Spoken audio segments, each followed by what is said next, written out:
Hola, ¿qué tal? Vamos a continuar con la lectura de la obra freudiana. Ya estamos por concluir el segundo volumen. En este video vamos a abordar la tercera y última parte de el texto de Sigmund Freud sobre la terapia de la histeria, o sobre la psicoterapia de la histeria, me parece, creo que tiene por título. Sí, sobre la psicoterapia de la histeria. En este momento, a ver, permítanme un segundo.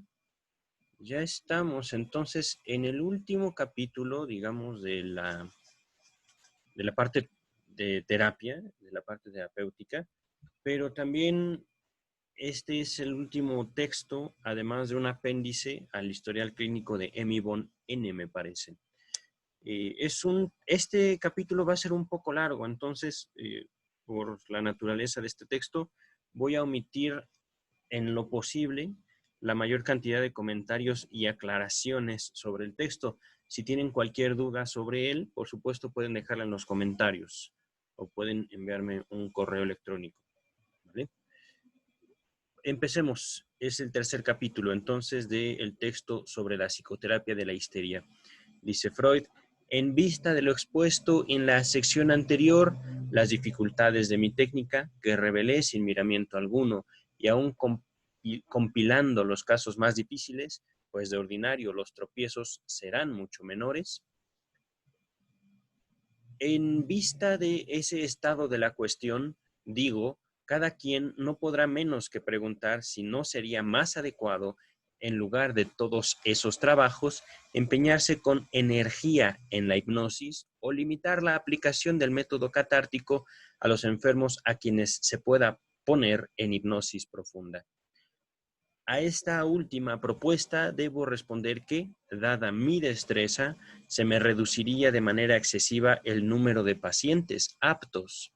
Y en cuanto al primer consejo, le opondría la conjetura de que imponiendo a la fuerza la hipnosis, no nos ahorraríamos gran cosa de la resistencia. Mis experiencias sobre esto son, curiosamente, escasísimas, y por eso no puedo ir más allá de la conjetura. Pero toda vez que realicé la cura catártica en la hipnosis y no en la concentración, no por ello hallé reducido mi trabajo. No hace mucho culminé un tratamiento así, en cuya trayectoria doblegué una parálisis histérica de las piernas. La paciente caía en un estado que era muy diverso de la vigilia en lo psíquico, y en lo somático se caracterizaba por el hecho de no poder ella abrir los ojos ni levantarse antes que yo la exhortara. Ahora despiértese. Es decir, esta era la orden de Freud a su paciente. Continúa el texto. No obstante, en ningún caso hallé una resistencia mayor que en este. No atribuí valor alguno a estos signos corporales y, por otra parte, hacia el final del tratamiento, que duró alrededor de 10 meses, se habían vuelto imperceptibles, mas no por ello el estado de la paciente dentro del cual trabajábamos, había perdido ninguna de sus propiedades psíquicas. La capacidad para recordar lo inconsciente, el particularísimo vínculo con la persona del médico. Aquí hay una asociación a la nota pie de página número 11 en cuanto a esta frase, propiedades psíquicas. Esta es una nota de James Strachey que dice: solo en la primera edición figura la palabra psíquicas, omitida en todas las siguientes. Vamos a continuar. En el historial de la señora Emmy von N he descrito, es verdad, una cura catártica realizada en el más profundo sonambulismo y en que la resistencia no desempeñó casi ningún papel, solo que de esta señora no averigüé nada que requiriera una particular superación, nada que no hubiera podido referirme ella misma en la vigilia, de haber existido un trato más largo y alguna estima. No di en la pista de las genuinas causas de su enfermedad, seguramente idénticas a las causas de las recidivas que sufrió después de mi tratamiento. Era el suyo mi primer ensayo en esta terapia, y la única vez que le demandé una reminiscencia en que se entreveraba alguna porción de erotismo, la hallé tan renuente y tan poco confiable en sus indicaciones como luego a cualquiera de mis pacientes no sonámbulas.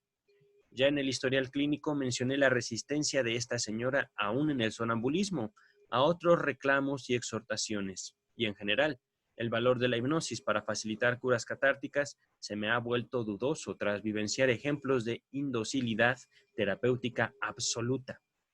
No obstante existir en sonambulismo profundo una notable obediencia en otros terrenos. Acabo de comunicar un caso de esta índole. Podría agregar otros. Por lo demás, confieso que esta experiencia no ha correspondido mal a mi postulación de hallar una relación cuantitativa entre causa y efecto también en el ámbito psíquico, como en el físico. Viene ahora la nota número 12 de James Strachey, que nos dice acerca del periodo durante el cual Freud empleó las técnicas de la presión, es decir, la presión sobre la frente, y del hipnotismo, respectivamente. Se hallarán algunas observaciones en la página 128. Continuamos. En lo que va de mi exposición se nos ha situado en el primer plano la idea de la resistencia. He mostrado cómo a raíz del trabajo terapéutico uno se ve llevado a la concepción de que la histeria se genera por la represión desde la fuerza motriz de la defensa, de una representación inconciliable, de que la representación reprimida permanece como una huella anémica débil o menos intensa, y el afecto que se le arrancó es empleado para una inervación somática o conversión de la excitación. Entonces, justamente en virtud de su represión, la representación se vuelve causa de síntomas patológicos, vale decir, patógena ella misma. A una histeria que muestre este mecanismo psíquico se le puede adherir la designación de, entre comillas, histeria de defensa. Ahora bien, ambos, Breuer y yo, hemos hablado repetidas veces de otras dos variedades de histeria, para las cuales empleamos las designaciones de histeria hipnoide e histeria de retención. De todas, fue la histeria hipnoide la primera en introducirse en nuestro campo visual.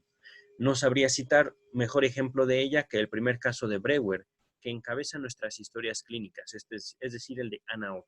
Aquí viene la nota número 13, que es de James Strachey también, en las compilaciones alemanas de escritos de Freud, Gestaltmetschriften y Gestaltmetwerk, que no incluyen el historial de Anna O, han sido omitidas las últimas 5 palabras. Mira qué cosas. Vamos a continuar. Dice, para una histeria hipnoide de este tipo, es decir, del de Anna O, Breuer ha indicado un mecanismo psíquico esencialmente diverso de la defensa con conversión, a saber, que una representación devendrá patógena, repito, que una representación devendrá patógena por el hecho de que ella, concebida en un particular estado psíquico, permanece de antemano fuera del yo. No ha hecho falta entonces ninguna fuerza psíquica para apartarla del yo, y tampoco se despertará resistencia alguna si se la introduce en el yo con auxilio de la actividad mental sonámbula. Por lo demás, el historial clínico de Anna O no muestra en realidad nada de una tal resistencia. Esta diferencia me parece tan esencial que, movido por ella, de buena gana me atendría a la postulación de la histeria hipnoide. En mi experiencia, curiosamente, nunca he tropezado con una histeria hipnoide genuina. Todas las que abordé se me mudaron en histerias de defensa.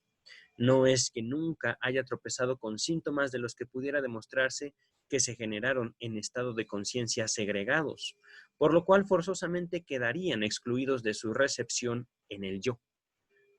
En mis casos sucedía esto a veces, pero siempre pude demostrar que el llamado estado hipnoide debía su segregación a la circunstancia de imperar en él un grupo psíquico escindido con anterioridad por vía de defensa.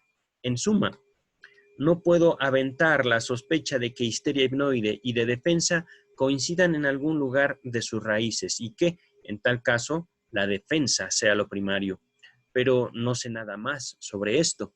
Igualmente incierto es por ahora mi juicio sobre la histeria de retención, esto entre comillas, histeria de retención, en la cual, de la misma manera, el trabajo terapéutico se lograría sin resistencia. Tuve un caso que yo consideraba una típica histeria de retención y ya me regocijaba por el fácil y seguro éxito, pero este no llegó, si bien el trabajo fue realmente liviano. Conjeturo por eso, de nuevo, con toda la reserva que la ignorancia impone, que también en la histeria de retención ha de hallarse en el fondo una porción de defensa que ha esforzado todo el proceso hacia lo histérico. En cuanto a saber si con esta tendencia a extender el concepto de defensa a toda la histeria no corro el riesgo de caer en unilateralidad y error, esperemos que nuevas experiencias lo decidan pronto. Hasta ahora he tratado de las dificultades y la técnica del método catártico y me gustaría agregar algunas indicaciones sobre el modo en que se plasma un análisis con esa técnica. Para mí es un tema harto interesante, pero no puedo esperar que despierte igual interés en otros que todavía no han realizado un análisis así. Volveremos a hablar, pues, de técnica, pero ahora nos referiremos a las dificultades de contenido por las cuales no se puede responsabilizar a los enfermos y que en una histeria hipnoide o de retención por fuerza serán en parte las mismas que en la histeria de defensa que yo tengo presente como modelo. Abordo este último tramo de mi exposición con la expectativa de que las propiedades psíquicas aquí reveladas puedan alcanzar alguna vez, como material en bruto, algún valor para la dinámica de las representaciones. La primera y más fuerte impresión que uno recibe a raíz de un análisis de este tipo es, sin duda, que el material psíquico patógeno, supuestamente olvidado, no esté a disposición del yo, ni desempeñe papel alguno en la asociación y el recuerdo, a pesar de lo cual se encuentre aprontado de alguna manera y, por cierto, en buen y correcto orden. Por eso se trata solo de eliminar resistencias que bloquean su camino. Pero en lo demás, su modo de devenir sabido es el común, el requerido para que lleguemos a saber cualquier cosa. Los enlaces correctos de las representaciones singulares entre sí y con representaciones no patógenas, recordadas con frecuencia, preexisten y se consumaron en su tiempo y fueron guardados en la memoria. Antes de continuar, viene aquí una nota a pie de página al respecto de esta frase de venir sabido. Nos dice James Strachey, del alemán Gewusst o Gewusst, es con Gewusst, que se puede traducir también como sabido. Solo figura en la primera edición, en todas las siguientes en alemán se lee bewusst, consciente, que parece mucho menos apropiado al sentido de la frase. Estamos escuchando ahorita las notas de James Strachey, el traductor de esta obra al inglés y de ahí al español, ¿vale? Vamos a continuar. Dice Freud, el material psíquico patógeno aparece como la propiedad de una inteligencia que no necesariamente se ve en saga a la del yo normal, es decir, se ve en continuación. Harto a menudo la apariencia de una segunda personalidad nos atrae de la manera más engañosa. En cuanto a saber si esta impresión está justificada o bien en la realidad trasladamos hacia atrás, hacia la época de la enfermedad, el ordenamiento del material psíquico que resulta tras la tramitación, he ahí unas cuestiones que preferiría no considerar aún, ni hacerlo en este lugar. Como quiera que fuese, no hay medio más cómodo ni más plástico para describir las experiencias hechas a raíz de tales análisis que situarse en el punto de vista que se está autorizado a adoptar después de la tramitación para abarcar panorámicamente el todo.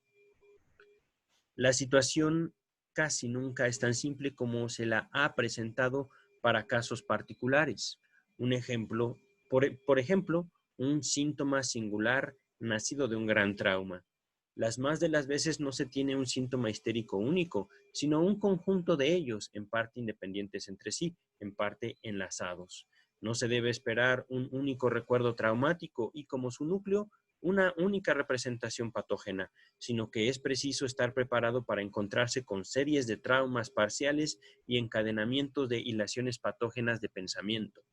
La histeria traumática monosintomática es, por así decir, un organismo elemental, un ser unicelular, por comparación con la compleja ensambladura de una neurosis histérica comparativamente grave, como la que de ordinario hallamos.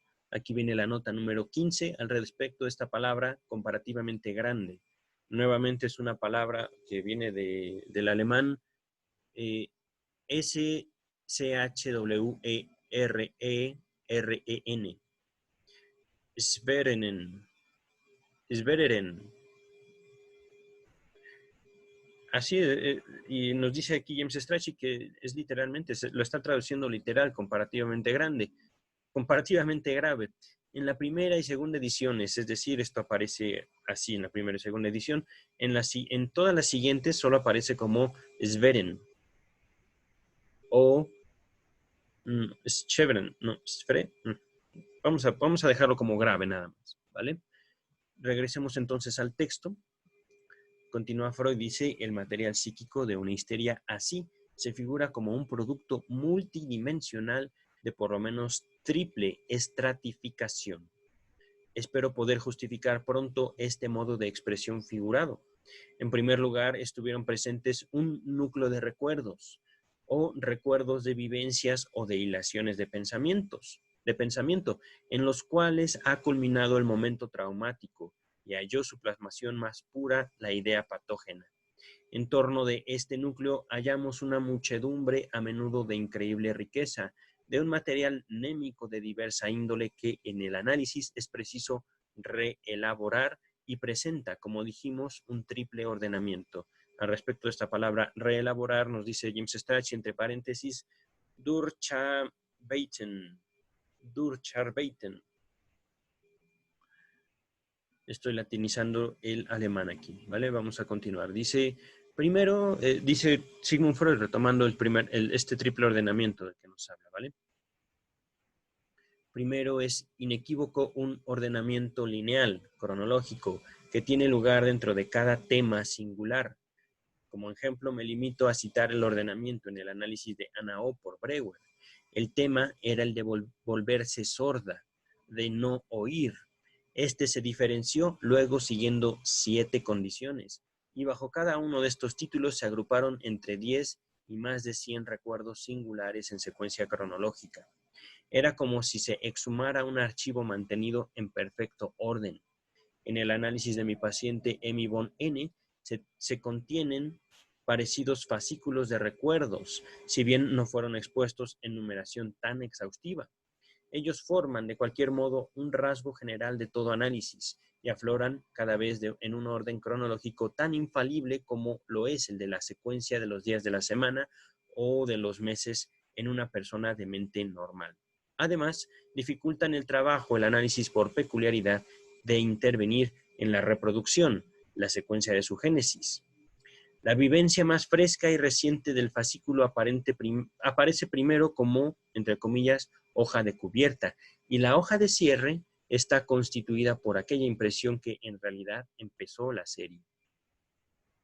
He designado como formación de un tema ese agrupamiento de recuerdos de la misma variedad en una multiplicidad estratificada en sentido lineal, al modo de un fajo de actas, de un paquete, etc. Ahora bien, esos temas muestran una segunda manera de ordenamiento.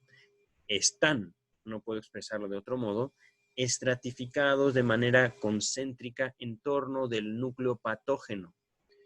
No es difícil señalar qué constituye repito, no es difícil señalar qué constituye esa estratificación, ni la magnitud creciente o decreciente siguiendo la cual se produce ese ordenamiento. Son estratos de resistencia creciente esta última hacia el núcleo, y con ello zonas de igual alternación de conciencia dentro de las cuales se extienden los temas singulares. Los estratos más periféricos contienen, de diversos temas, aquellos recuerdos o fascículos que se rememoran con facilidad y fueron siempre claramente conscientes. Cuanto más hondo se cala, con mayor dificultad se disciernen los recuerdos aflorantes, hasta que, en la proximidad del núcleo, se tropieza con aquellos que el paciente desmiente aún en la reproducción. Es esta peculiaridad de la estratificación concéntrica del material psíquico patógeno la que confiere, como veremos, sus rasgos característicos a la trayectoria de tales análisis. Nos resta ahora por consignar un tercer tipo de ordenamiento, el más esencial y sobre el cual resulta más difícil formular un contenido, un enunciado, repito, y sobre el cual nos resulta más difícil formular un enunciado universal. Es el ordenamiento según el contenido de pensamiento. El enlace por los hilos lógicos que llegan hasta el núcleo, enlace al cual en cada caso pueden corresponderle un camino irregular y de múltiples vueltas. Ese ordenamiento posee un carácter dinámico, por oposición al morfológico de las dos estratificaciones antes mencionadas. Mientras que éstas podrían figurarse en un esquema espacial mediante unas líneas uniformes, ya fueran curvas o rectas, uno tendría que seguir la marcha del encadenamiento lógico con una línea quebrada que por los más enredados caminos fuera de los estratos superficiales a los profundos y regresará a los primeros, si bien avanzando en general desde la periferia hasta el núcleo central, viéndose así obligada a tocar todas las estaciones.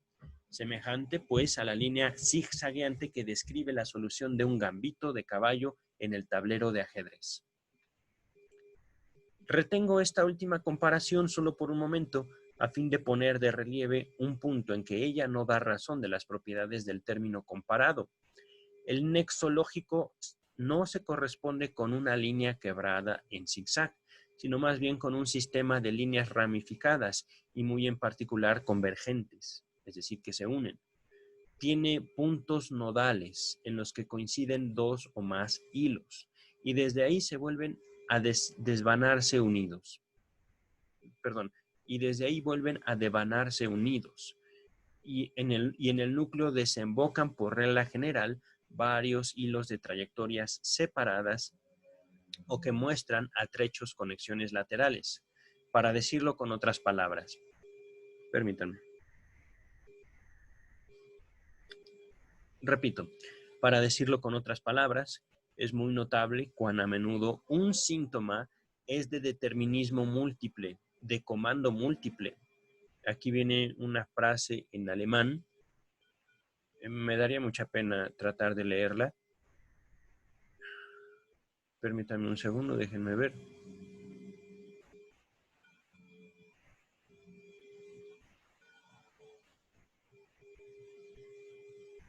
Es justamente lo que dice en español, determinismo múltiple y de comando múltiple. Repito, un síntoma es de determinismo múltiple, de comando múltiple, ¿vale? Ya voy a ahorrarles a ustedes la pena de escucharme hablar el alemán. Continúo con la lectura. Dice, me falta introducir una sola complicación más para terminar mi ensayo de volver intuible la organización del material psíquico patógeno. Puede ocurrir que en el material patógeno haya en juego más de un núcleo. Por ejemplo, cuando toca analizar un segundo estallido histérico que tiene su propia etiología, pero se entrama con un primer estallido de histeria aguda superado años atrás. Es fácil imaginar cuántos estratos y caminos de pensamiento vendrán a sumarse para establecer una conexión entre ambos núcleos patógenos. Anudaré ahora algunas puntualizaciones a la imagen así obtenida de la organización del material patógeno. Acerca de este material, hemos enunciado que se comporta como un cuerpo extraño, y la terapia opera también como la remoción de un cuerpo extraño del tejido vivo. Ahora estamos en condiciones de inteligir en qué falla esta comparación. Un cuerpo extraño no entra en ninguna clase de conexión con los estratos tisulares que lo rodean. Si bien los altera, los constriñe a la inflamación reactiva. Nuestro grupo psíquico patógeno, en cambio, no se puede extirpar limpiamente del yo, pues sus estratos más externos traspasan omnilateralmente hacia sectores del yo normal y en verdad pertenecen a este último no menos que a la organización patógena. Oh, eso está fabuloso. Continúo. La frontera entre ambos es trazada por el análisis ora aquí, ora allá, de una manera puramente convencional y en ciertos puntos ni siquiera se la puede indicar. Los estratos internos se enajenan del yo más y más, sin que la frontera visible de lo patógeno comience en parte alguna. La organización patógena no se comporta genuinamente como un cuerpo extraño, sino mucho más como una infiltración. En este símil, debe suponerse que la resistencia es lo que infiltra. La terapia no consiste entonces en extirpar algo. Hoy la psicoterapia es incapaz de tal cosa, sino en disolver la resistencia y así facilitar a la circulación el camino por un ámbito antes bloqueado. Me sirvo aquí de una serie de símiles, todos los cuales poseen solo una semejanza muy limitada con mi tema y ni siquiera se concilian entre sí. Lo sé, y no corro el riesgo de sobreestimar su valor, pero me guía el propósito de volver intuible desde diversos ángulos un objeto de pensamiento en extremo complejo y que nunca había sido expuesto.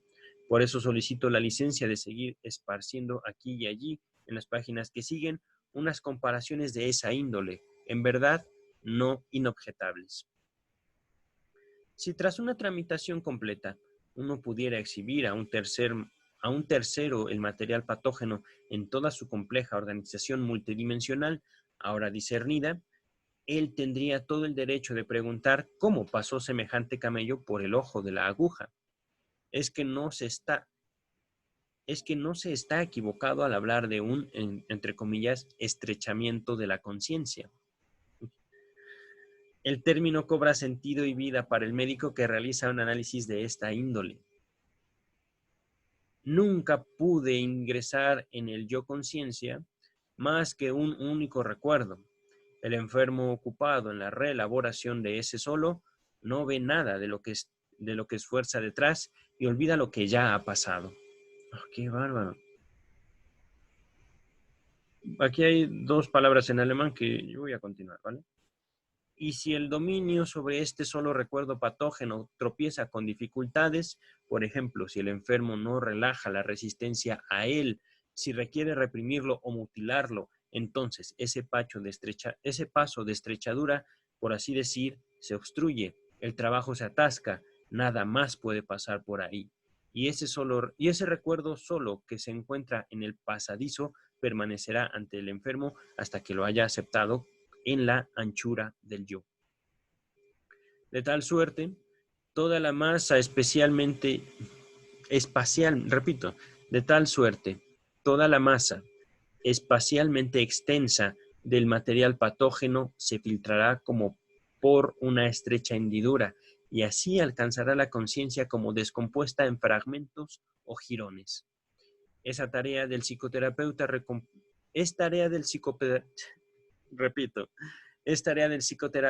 recomponer desde ahí la organización conjeturada. Quien siga gustando de las comparaciones puede acordarse aquí de un juego de rompecabezas. Si se está por iniciar un análisis de este tipo, en que uno tiene derecho a esperar una organización del material patógeno como la descrita, puede aprovecharse de los siguientes resultados de la experiencia. Es totalmente infructuoso avanzar en forma directa hasta el núcleo de la organización patógena. Y aunque uno fuera capaz de colegirla, el enfermo no sabría qué hacer con el esclarecimiento que se le obsequia, ni sería alterado psíquicamente por este último. No tenemos más remedio que mantenernos al comienzo de la periferia, no tenemos más remedio que mantenernos al comienzo en la periferia del producto psíquico patógeno. Uno empieza por hacer que el enfermo cuente lo que sabe y recuerda, en lo cual uno ya dirige su atención y supera resistencias leves aplicando el procedimiento de la presión sobre la frente, ¿vale? Toda vez que por medio del presionar uno haya abierto un nuevo camino, puede esperar que, durante un trecho, el enfermo avanzará libre de nueva resistencia. Cuando se ha trabajado un tiempo de esta manera, suele moverse en el enfermo un empeño a colaborar. Se le ocurren una multitud de reminiscencias sin que sea preciso hacerles preguntas o proponerle tareas. Es que acaba de facilitarse el camino dentro de estrato interno, en el cual el enfermo dispone ahora espontáneamente del material de igual resistencia. Se hará bien en dejarlo reproducir durante algún tiempo sin ejercer influjo sobre él. Es cierto que él mismo no es capaz de descubrir importantes nexos, pero es conveniente dejar en sus manos el desmontar materiales dentro del mismo estrato. Las cosas que aporta de ese modo parecen a menudo inconexas, pero proporcionan el material que cobrará vida mediante un nexo discernido más tarde. Aquí es preciso guardarse en general de dos cosas. Si uno inhibe al enfermo en la reproducción de las ocurrencias que le afluyen, es posible que quede, entre comillas, enterrado, cierra comillas, mucho de lo que luego será preciso, empero, liberar con gran trabajo. Por otra parte, no es lícito sobreestimar, entre comillas, su inteligencia inconsciente, ni confiarle la guía de todo el trabajo. Si quisiera yo esquematizar el modo de trabajar, podría decir tal vez que uno toma a su cargo la apertura de estratos más internos, el avance en el sentido radial, mientras que el enfermo se encarga del ensanchamiento periférico. Ese avance se produce superando resistencias de la manera ya indicada, pero por regla general es preciso resolver antes otra tarea. Hay que adueñarse de un tramo del hilo lógico, pues solo con su guía puede uno esperar adentrarse en lo interior. No se espere que las comunicaciones libres del enfermo, el material de los estratos que las más de las veces son los superficiales, faciliten al analista discernir los lugares desde donde penetrar en lo profundo, los puntos a que se anudan los nexos de pensamiento buscados. Al contrario, eso justamente se oculta con todo cuidado. La exposición del enfermo suena como completa y en sí congruente. Frente a ellas está primero como frente a una pared que bloquea toda perspectiva y no deja vislumbrar si detrás se esconde algo, ni qué puede esconderse. Ahora bien, si se escruta con ojo crítico la exposición que se ha recibido del enfermo sin gran trabajo ni resistencia, se descubrirá en ella infaliblemente lagunas y fallas. Aquí es visible que el nexo se ha roto y el enfermo lo completa como puede, con un giro, con un expediente insatisfactorio. Allá se tropieza con un motivo que en un hombre normal se designaría pueril. Aquí viene una nota, la nota número 16, al respecto de estas palabras, expediente insatisfactorio. Seguramente es una nota de James Strachey, que dice en la primera edición, aquí en vez de excedente insatisfactorio, viene bastante insatisfactorio. Es decir, como si cayéramos en una incongruencia dentro del decir de alguien, ¿vale? Y una incongruencia bastante evidente.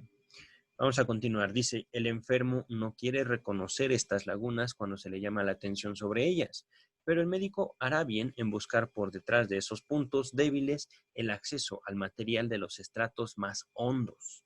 Si justamente aquí espera hallar los hilos de la trama que pesquisa mediante el procedimiento de la presión sobre la frente, ¿vale? Continúa. Uno le dice entonces al enfermo, se equivoca usted. Es imposible que lo que señala tenga algo que ver con lo pertinente. Aquí por fuerza tropezamos con alguna otra cosa que a usted se le ocurrirá bajo la presión de mi mano. Digo, esto por supuesto no lo está diciendo el texto, pero es lo que nos venía diciendo Freud en el capítulo pasado, en la técnica de la presión sobre la mano, que como les comentaba, la abandonó Freud, por supuesto, porque ya no le hacía falta. Vamos a continuar. Dice, en efecto, es lícito plantear a una hilación de pensamiento en un histérico, por más que ella alcance hasta lo inconsciente los mismos requerimientos de alcance lógico y motivación suficiente que se pedirían en el caso de un individuo normal. Un afloramiento de tales vínculos no es de incumbencia de las neurosis. Repito, un afloramiento de tales vínculos no es de incumbencia de las neurosis. Si los enlaces entre representaciones de los neuróticos y en especial de los histéricos causan una impresión diversa, si aquí la relación entre las intensidades de diferentes representaciones no parece explicable a partir de condiciones psicológicas solamente, ya nos hemos anoticiado de la razón de esa apariencia y sabemos nombrarla como existencia de motivos escondidos, inconscientes. Tenemos derecho, pues, a conjeturar tales motivos secretos donde quiera que se registre uno de aquellos saltos en la trama, o que se transgreda la medida de una motivación justificada normalmente. Desde luego, en ese trabajo es preciso librarse del prejuicio teórico de que uno trataría con cerebros anormales, de degenerados y desequilibrados. Estas palabras vienen me parece, francés y español. Estoy leyendo solo lo de español, ¿vale? Que poseerían como un estigma la licencia para desechar las leyes psicológicas ordinarias de la conexión de representaciones y en quienes una representación cualquiera podría devenir hiperintensa sin motivo alguno y otra permanecer indestructible sin razón. Para la histeria, la experiencia muestra lo contrario. Desovillados, es decir, deshechos los motivos escondidos o revelados los motivos escondidos, que a menudo han permanecido inconscientes y tomados ellos en cuenta, nada resta de enigmático ni de contrario a la regla del enlace histérico de los pensamientos. Perdón, a la regla en el enlace histérico de los pensamientos. Es decir, los pensamientos histéricos tienen lógica, son coherentes. Continuamos de esa manera, pues, por las pistas que ofrecen unas lagunas en la primera exposición del enfermo, a menudo encubiertas por, entre comillas, enlaces falsos, pilla uno cierto tramo del hilo lógico en la periferia y desde ahí, mediante el procedimiento de la presión, facilita el ulterior camino. Viene una palabra en alemán, la voy a omitir, vamos a continuar. Es muy raro que se logre llegar hasta lo interior por ese mismo hilo. Las más de las veces este se corta antes, pues la presión falla, no brinda resultado alguno o lo brinda tal que ni con todo el empeño se puede aclarar o proseguir. Uno aprende enseguida a guardarse, en ese caso, de los equívocos que acechan. Son los gestos del enfermo los que han de decidir si en efecto se ha llegado a un cabo o se ha tropezado con un caso que no ha menester de esclarecimiento psíquico, o bien si es una hipertrófica resistencia la que impone la detención del trabajo. Si no se puede eliminar esta última enseguida, es lícito suponer que uno ha perseguido el hilo hasta un estrato que, por ahora, sigue siendo impenetrable. Uno lo abandona para tomar otro hilo que acaso perseguirá hasta ahí mismo. Y si con todos los hilos uno ha dado a ese estrato y tiene ahí descubiertos los nudos en razón de los cuales cada hilo aislado no se podía perseguir más, puede proponerse un nuevo asalto a la inminente resistencia. Es fácil imaginar cuán complicado puede volverse un trabajo semejante. Superando de continuo resistencias, uno ingresa. ¿Qué caray? Leo más rápido de lo que puedo hablar. Una disculpa, repito. Superando de continuo las resistencias, uno esfuerza el ingreso a estratos internos. Obtiene noticias sobre los temas almacenados en ese estrato y sobre los hilos que lo recorren. Tienta hasta dónde puede avanzar con los medios de que hasta el presente dispone y las noticias cobradas. Se procura una primera familiarización con el contenido de los estratos vecinos mediante el procedimiento de la presión. Abandona los hilos y vuelve a retomarlos.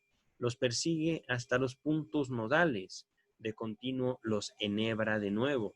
Y, si sigue la huella de un fascículo de recuerdo, todas las veces alcanza un camino colateral que, al cabo, tiene también su desembocadura. Por último, se llega tan lejos que se puede abandonar el trabajo por estratos y avanzar por una vía regia. directamente hasta el núcleo de la organización patológica. Con ello se gana la lucha, mas no está acabada todavía. Es preciso recoger los otros hilos, agotar el material, pero ahora el enfermo presta enérgico auxilio. Su resistencia ya se ha quebrantado en su mayor parte. En estos ulteriores estadios del trabajo es útil colegir el nexo y comunicarlo al enfermo antes de descubrirlo en él. Si uno ha colegido rectamente, la marcha del análisis se acelera, pero también se saca provecho de una hipótesis incorrecta, constriñendo al enfermo a tomar partido y sonsacándole unas enérgicas desautorizaciones que por sí mismas denotan una mejoría cierta. Uno se convence entonces con asombro de que es imposible instilarle al enfermo nada acerca de las cosas que presuntamente él no sabe o influir sobre los resultados del análisis excitándole expectativas. Jamás me ha ocurrido alterar ni falsear la información. Repito, jamás me ha ocurrido alterar ni falsear la reproducción de los recuerdos o la trama de los sucesos mediante mis previsiones, puesto que ello se sabría denunciado por fuerza en alguna contradicción dentro de la ensambladura. Y toda vez que acerté en mi previsión, múltiples e insospechables reminiscencias probaron que había dado en lo justo. Por eso no hay que temer manifestar ante el enfermo alguna opinión sobre el nexo que se acerca. Ello es inocuo, es decir, inofensivo. Otra observación que uno tiene oportunidad de repetir en todos los casos se refiere a las reproducciones autónomas del enfermo. Se puede aseverar que en el curso de un análisis así no aflora ninguna reminiscencia singular que no posea su significado. En verdad, nunca se produce la intromisión de imágenes mnémicas carentes de toda pertinencia que estuvieran solo asociadas de algún modo con las importantes. Cabe postular una excepción, pero que no contradice la regla, para aquellos recuerdos que, si bien carecen en sí de importancia, son indispensables como unos elementos de transmisión, puesto que solo a través de ellos pasa la asociación entre dos recuerdos de plena pertinencia. El tiempo que un recuerdo permanece en el paso estrecho ante la conciencia del paciente mantiene una relación directa, como ya dijimos, con su significado. Una imagen que no quiere borrarse pide ser apreciada todavía. Un pensamiento que no se deja desmontar quiere ser perseguido aún más. Una reminiscencia nunca retorna por segunda vez si ha sido tramitada. Una imagen apalabrada nunca más se volverá a ver. Y si ello empero acontece, se está plenamente autorizado a esperar que la segunda vez se anude a la imagen un nuevo contenido de pensamiento o a la ocurrencia una nueva consecuencia. Vale decir que la tramitación no había sido completa. En cambio, es frecuente un retorno con intensidad diferente, primero como indicación, luego con luminosidad plena. Pero ello no contradice la aseveración formulada. Cuando entre las tareas del análisis se encuentra la eliminación de un síntoma susceptible de acrecentamiento en su intensidad o de retorno, como dolores, síntomas por estímulo como el vómito, sensaciones, contracturas, etc., entre otros. Durante el trabajo se observa de ese síntoma el interesante y no deseado fenómeno de la, entre comillas, intromisión. Repito, intromisión. Ajá. Esta palabra que le sigue me parece que es alemana, Mitsprechen. Viene la nota a pie de página número 18. Se hallará un ejemplo de esto en el historial de Elisabeth von R. También lo menciona Breuer en la página número 61. Vamos a ver qué es esto de la intromisión. Que dice, ¿dónde está? Aquí está. El síntoma en cuestión reaparece y surge con intensidad reforzada, tan pronto como uno ha entrado en la región de la organización patógena que contiene la etiología de este síntoma, y entonces sigue acompañando al trabajo con unas oscilaciones características e instructivas para el médico. La intensidad del síntoma, como una inclinación al vómito, digamos, se incrementa cuanto más hondo se entre en uno de los recuerdos patógenos pertinentes. Alcanza la altura máxima poco antes de que estos últimos sean declarados y desciende de repente tras una declaración completa, o aún desaparece por entero durante un tiempo. Si en virtud de una resistencia el enfermo dilata mucho la declaración, la tensión de la sensación, como en el ejemplo, la inclinación al vómito, se vuelve insoportable. Y si uno no puede forzar la declaración, sobreviene realmente el vómito. Así se cobra una impresión plástica de que el, entre comillas, vomitar reemplaza una acción psíquica. Aquí, en el ejemplo, la de declarar, tal como lo afirma para la histeria la teoría de la conversión. Ahora bien, esta oscilación de la intensidad del síntoma histérico se repite cada vez que uno ataca un recuerdo nuevo, patógeno, respecto de ese síntoma. Este se mantiene durante todo el tiempo, por así decir, en el orden del día. Si uno se ve constreñido a abandonar por un lapso el hilo del que este síntoma depende, también este retrocede a las sombras para reaflorar en un periodo posterior del análisis.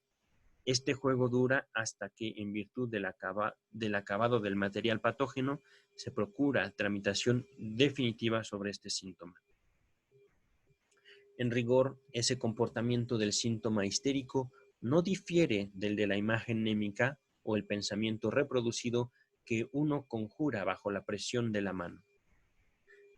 Aquí como allí, la misma pertinacia obsesionante en el retorno dentro del recuerdo del enfermo, de ese recuerdo que aguarda tramitación. Repito, aquí como allí. Vamos a repetir todo esto porque en rigor ese comportamiento del síntoma histérico no difiere del de la imagen némica o del pensamiento reproducido que uno conjura bajo la presión de la mano. Aquí como allí, la misma pertinacia obsesionante en el retorno dentro del recuerdo del enfermo, de ese recuerdo que aguarda tramitación. La diferencia reside solo en el afloramiento, en apariencia espontáneo, de los síntomas histéricos, mientras que uno se acuerda bien de haber provocado las escenas y ocurrencias. Antes de continuar, esta duda por el lenguaje, digamos, tan difícil, está al final de la página 301, si ustedes quieren revisar el volumen número 2.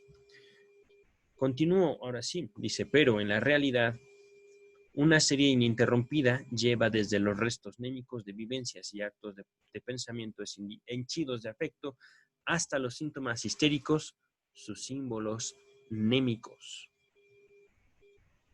El fenómeno de la respuesta del síntoma histérico en el curso del análisis conlleva un inconveniente práctico con el cual es preciso hacer que el enfermo se reconcilie. Es de todo punto imposible analizar un síntoma de un tirón o discutir las pausas en el trabajo de tal suerte que ellas coincidan con puntos de reposo en la tramitación.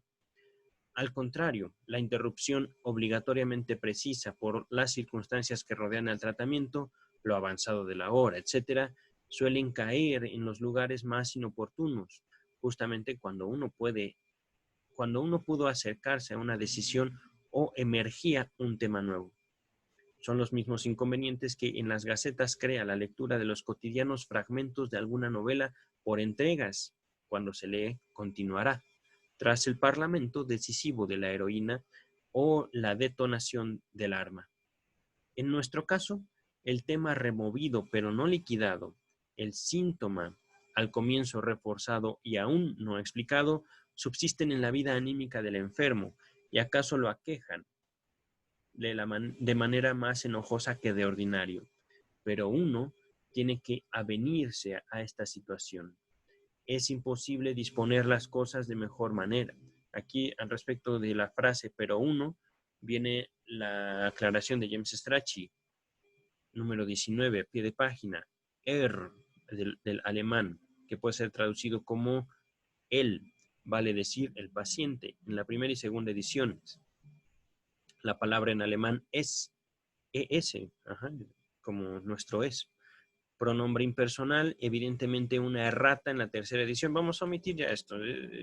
James Strachey con sus cosas. Ok. Hay enfermos que en el curso de uno de estos análisis son por completo incapaces de soltarse de un tema una vez que se lo ha tocado. Los obsesiona aún en el intervalo entre dos sesiones de tratamiento y puesto que ellos solos no avanzan en su tramitación, al comienzo sufren más que antes de emprender el tratamiento. Incluso tales pacientes terminan por aprender a esperar al médico, a trasladar a las horas de terapia todo el interés que tienen en la tramitación del material patógeno y así empiezan a sentirse más liberados en los periodos intermedios. También parece merecer consideración el estado general del enfermo en el curso de un análisis así. Durante algún tiempo, no influido todavía por el tratamiento, aquel sigue siendo expresión de los factores antes eficientes.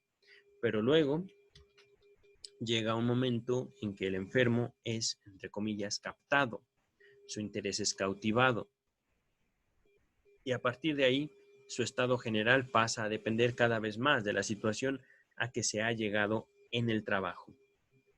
Cada vez que se adquiere un esclarecimiento nuevo, que se alcanza un tramo importante dentro de la articulación del trabajo, el enfermo se siente aliviado, goza como de un presentimiento de la liberación que se acerca, y cada detención del trabajo, a cada enredo que amenaza, aumenta la carga psíquica que lo oprime, se acrecenta su sensación de desdicha, su improductividad.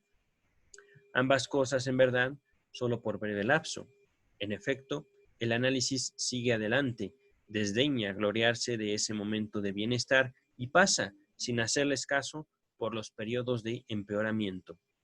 Uno en general se alegra si ha sustituido las oscilaciones espontáneas en el estado del enfermo por otras que uno mismo ha provocado y que comprende, como también si en lugar de relevo espontáneo de los síntomas se ve surgir aquel orden del día que corresponde al estado del análisis. De ordinario, el trabajo se vuelve al comienzo tanto más oscuro y difícil mientras más profundamente se penetra en los productos psíquicos estratificados que ya hemos descrito. Pero una vez que uno se ha abierto paso hasta el núcleo, se hace la luz y ya no cabe temer ningún empeoramiento intenso en el estado del enfermo. Ahora bien, la recompensa del trabajo, el cese de los síntomas patológicos, no se puede esperar antes que, para cada síntoma singular, se haya operado el análisis pleno. Y toda vez que los síntomas singulares estén atados entre sí por múltiples formaciones nodales, ni siquiera éxitos parciales durante el trabajo pueden darle aliento a uno. En virtud de las profusas conexiones causales existentes, cada representación patógena todavía no tramitada actúa como motivo para creaciones enteras de la neurosis y solo con la última palabra del análisis desaparece el cuadro clínico en su totalidad. En un tono semejante a esto, al comportamiento del recuerdo singular reproducido. Si el trabajo del análisis descubre e introduce en el yo un recuerdo patógeno o un nexo patógeno que antes se sustraía al yo conciencia, uno observa en la personalidad psíquica así enriquecida diversas maneras de exteriorizarse sobre esa su ganancia. Con particularidad frecuencia ocurre que los enfermos, después que uno los ha constreñido trabajosamente a tomar noticia de algo, declaran: a eso lo he sabido siempre. Habría podido decírselo antes. Los de la intelección más integral lo disciernen luego como un autoengaño y se acusan de ingratitud. En el caso general, la toma de posición del yo frente a la adquisición nueva depende del estrato del análisis del cual esta última provenga. Lo oriundo de los estratos más externos se reconoce sin dificultad. Había permanecido dentro del patrimonio del yo, y solo su nexo con los estratos más profundos del material patógeno era para el yo una novedad. En cuanto a lo que es sacado a la luz desde estos estratos más profundos, haya también discernimiento y reconocimiento, pero muy a menudo solo tras prolongadas vacilaciones y dudas. Desde luego que la desmentida de imágenes némicas visuales es aquí más difícil que la de huellas némicas de meras hilaciones de pensamiento. No es raro que el enfermo diga al comienzo: es posible que yo haya pensado eso, pero no puedo acordarme. Y que el discernimiento llegue solo después de una familiaridad más prolongada con ese supuesto. Se acuerda entonces de que realmente ha tenido alguna vez ese pensamiento y lo confirma mediante enlaces colaterales. Ahora bien, yo considero obligatorio durante el análisis atenerse a cada reminiscencia y apreciarla independientemente de que el enfermo la admita. No me cansaré de repetir que estamos obligados a aceptar todo lo que salta a la luz con nuestros métodos. De ser algo inauténtico o incorrecto, ya la trama enseñará a excluirlo más tarde. Dicho de pasada, apenas si alguna vez he tenido ocasión de sustraer con posterioridad el reconocimiento a una reminiscencia provisionalmente admitida. Todo cuanto afloraba, no obstante, que presentara la más engañosa apariencia de ser una contradicción evidente, probaba luego ser correcto. Las representaciones que vienen de la profundidad máxima, las que constituyen el núcleo de la organización patógena, son las que con mayor dificultad reconoce el enfermo como recuerdos. Aun cuando todo ya ha pasado, cuando el enfermo, dominado por la compulsión lógica y convencido por el efecto curativo que acompaña justamente el afloramiento de esta representación, cuando el enfermo, acepta él mismo que tuvo que haber pensado esto y aquello, suele agregar: pero no puedo recordar que lo haya pensado. En tal caso es fácil entenderse con él. Eran pensamientos inconscientes. Ahora bien, ¿cómo debe uno registrar ese estado de cosas en sus intuiciones psicológicas? Hay que pasar por alto ese discernimiento rehusado del enfermo que no tiene motivo alguno, puesto que el trabajo ya acabó. Se debe suponer que se trata realmente de pensamientos nunca producidos y para los cuales existía una mera posibilidad de existencia, de suerte que la terapia consistiría en la consumación de un acto psíquico interceptado entonces. Es evidentemente imposible enunciar algo sobre esto, o sea, sobre el estado del material patógeno antes del análisis, hasta que uno no se haya aclarado a fondo sus visiones psicológicas básicas. Ante todo, acerca de la esencia de la conciencia. Lo que sí hay es un hecho digno de reflexión, a saber, que en tales análisis una hilación de pensamiento es perseguida desde lo consciente hasta lo inconsciente, vale decir, no es discernida como un recuerdo. Desde ahí uno la vuelve a llevar un trecho a través de lo consciente y otra vez puede verla terminar en lo inconsciente, sin que esa alternancia de la, entre comillas, iluminación psíquica importe cambio alguno en la hilación misma, en su consecuencia lógica, en la trabazón de sus partes singulares.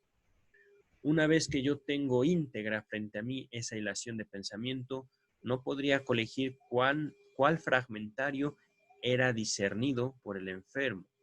No, repito, me he equivocado. Una vez que yo tengo íntegra frente a mí esa hilación de pensamiento, no podría colegir cuál fragmento era discernido por el enfermo como un recuerdo y cuál no. Solo veo, por así decir, los picos de la hilación de pensamiento zambulléndose en lo inconsciente, a la inversa de lo que se ha aseverado respecto de nuestros procesos psíquicos normales.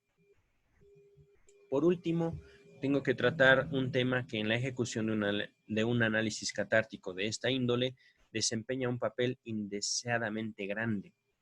Ya he admitido como posible que el procedimiento de la presión fracase, que no promueva reminiscencia alguna por más que se reasegure y esfuerce al enfermo.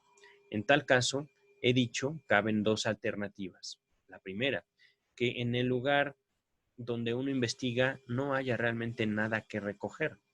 Esto lo discierne uno por el gesto de total calma del enfermo, o bien que se haya tropezado con una resistencia que solo más tarde se podrá vencer, que se esté frente a un nuevo estrato en el que aún no se puede penetrar, y también a esto se lo lee en el gesto del enfermo, gesto tenso y que testimonia esfuerzo intelectual. Permítame un segundo, voy a tomar un poco de agua.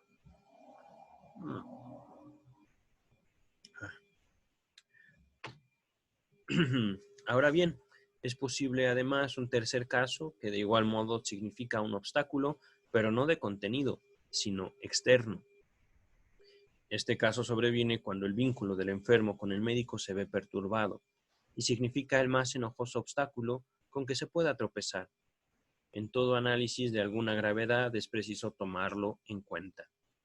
Ya he indicado el importante papel que corresponde a la persona del médico en la creación de motivos destinados a derrotar la fuerza psíquica de la resistencia. En no pocos casos, en particular con mujeres y en donde se trata de aclarar unas hilaciones de pensamiento eróticas, la colaboración de los pacientes pasa a ser un sacrificio personal que tiene que ser recompensado mediante algún subrogado del amor. Repito, tiene que ser recompensado mediante algún subrogado del amor. Las fatigas y la amistosa tolerancia del médico tienen que bastar como tal subrogado. Si esa relación de la enferma con el médico es perturbada, también se deniega su buena disposición. Cuando el médico quiera averiguar la siguiente idea patógena, a la enferma se le cruzará la conciencia de los cargos que se ha acumulado contra aquel, es decir, contra el médico. Hasta donde llega mi experiencia, ese obstáculo sobreviene en tres casos principales.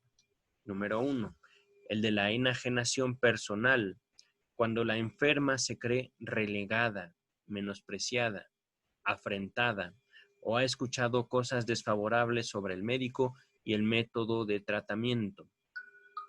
Es el caso menos grave, se puede superar fácilmente por vía de declaración y esclarecimiento, si bien la susceptibilidad y la inquina histéricas pueden cobrar en ocasiones una dimensión insospechada. Número 2. Cuando la enferma es presa del miedo de acostumbrarse demasiado a la persona del médico, perder su autonomía frente a él y hasta caer en dependencia sexual de él. Este caso es más importante porque su condicionamiento es menos individual. La ocasión para este obstáculo está contenida en la naturaleza del cuidado terapéutico. La enferma tiene aquí un nuevo motivo de resistencia que no se exterioriza solo a raíz de una cierta reminiscencia, sino de cualquier ensayo de tratamiento. Harto a menudo la enferma se queja de dolor de cabeza cuando se emprende el procedimiento de la presión. Es que su nuevo motivo de resistencia permanece las más de las veces inconsciente y lo exterioriza mediante un síntoma histérico de nueva producción.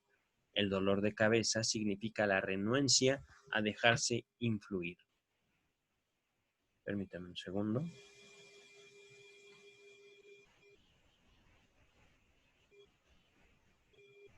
Aquí está. Número 3. Cuando la enferma se espanta por transferir a la persona del médico las representaciones penosas que afloran desde el contenido del análisis. Ello es frecuente y aún de ocurrencia regular en muchos análisis. La transferencia sobre el médico acontece por enlace falso. Aquí hay dos notas de James Strachey. Esta es la primera aparición, la nota número 20 dice, al respecto de la palabra transferencia, primera aparición del término, del alemán Übertragung, en el sentido psicoanalítico, aunque aquí es una acepción mucho más restringida que en sus escritos posteriores. Para un uso algo diferente de este término, véase La interpretación de los sueños, volumen 5, páginas 500, bla, bla, bla. 554 y 555, ¿vale? Freud volvió a ocuparse del tema en el Historial Clínico de Dora, volumen 7, páginas 101 y siguientes. Y enlace falso. Respecto de estas palabras, enlace falso, dice James Strachey, nota 21, se hallará un detenido examen de los enlaces falsos y de la compulsión a asociar.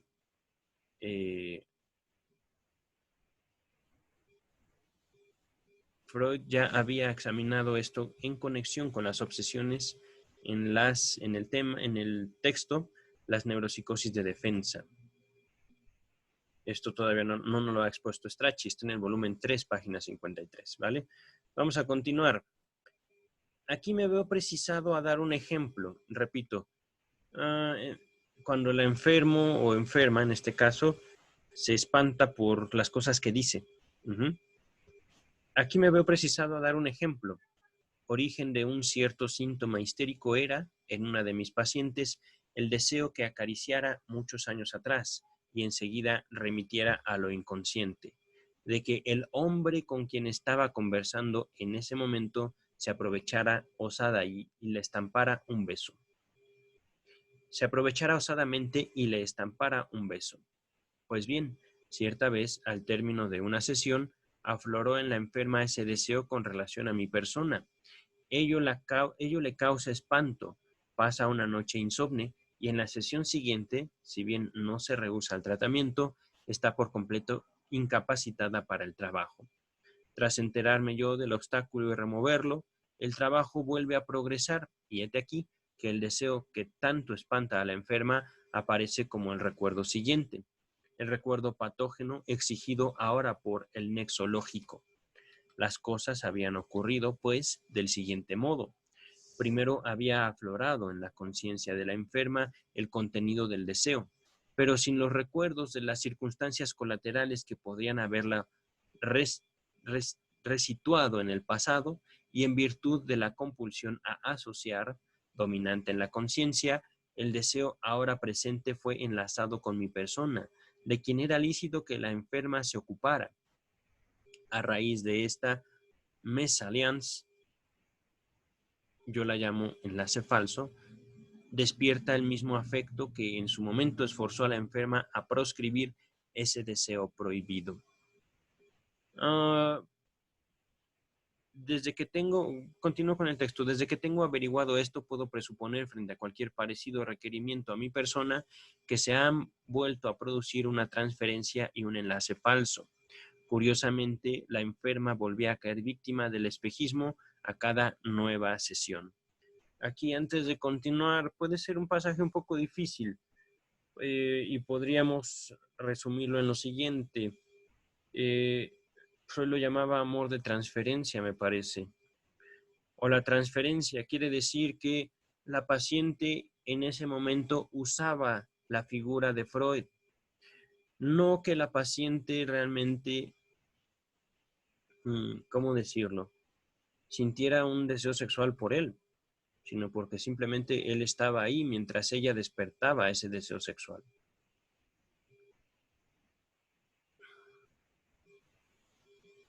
Se está hablando entonces de una transferencia cuando eso es depositado, el deseo es depositado, no por algo que haga o no por quien sea el doctor, sino porque justamente de lo que está hablando las personas, de lo que está hablando la paciente en este caso, ¿vale?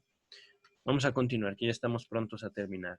No se puede llevar a término ningún análisis si uno no sabe habérselas con la resistencia que resulta de los tres hechos mencionados. Ahora bien,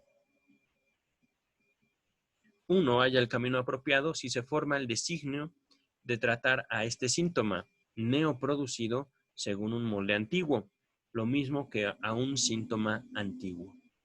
La primera tarea es volverle consciente al enfermo ese, entre comillas, obstáculo. En una de mis enfermas, por ejemplo, de pronto fracasó el procedimiento de la presión y yo tenía razones para suponer una idea inconsciente como las mencionadas en el párrafo número 2. Perdón, en el parágrafo número 2. Tan pronto apareció, la tomé por sorpresa. Le dije que por fuerza debió haber surgido un obstáculo para la comunicación del tratamiento, pero que el procedimiento de la presión tenía por lo menos el poder de mostrar ese obstáculo, y le apliqué la presión sobre su cabeza. Ella dijo asombrada: «Lo veo a usted sentado aquí en el sillón, pero eso es un disparate. ¿Qué puede significar?».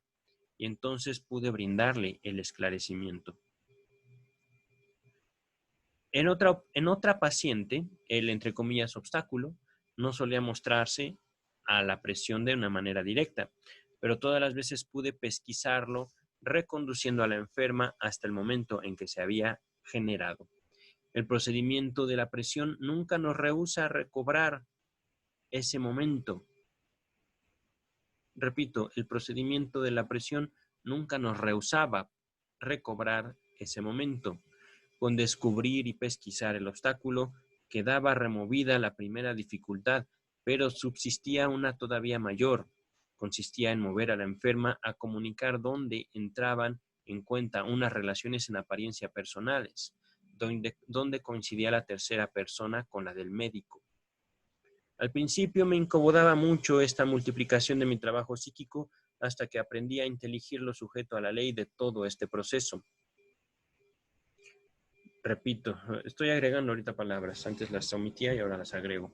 Al principio me incomodaba mucho esta multiplicación de mi trabajo psíquico hasta que aprendí a inteligir lo sujeto a ley de todo este proceso y después eché de ver que esa transferencia no supone un considerable recargo de trabajo. Para la paciente, el trabajo sigue siendo el mismo: superar el afecto penoso por haber podido abrigar semejante deseo por un momento. Y para el éxito del trabajo parecía indiferente que ella tomara como tema esa repulsión psíquica en el caso histórico o en el reciente conmigo. También las enfermas aprendían poco a poco a inteligir que en tales transferencias sobre la persona del médico hay una compulsión y un espejismo que se disiparán al término del análisis. Y en cuanto a las veces en que he fracasado en mostrarles la naturaleza del, entre comillas, obstáculo, opino que simplemente les he sustituido un síntoma desarrollado espontáneamente por otro síntoma histérico, si bien más benigno. Ya son bastantes, creo, las indicaciones sobre la realización de tales análisis y sobre las experiencias que uno hace en ellos. ¿Acaso hayan hecho aparecer muchas cosas más complicadas de lo que en realidad son? Buena parte de lo dicho se vuelve evidente por sí mismo cuando uno se encuentra en medio de un trabajo como ese.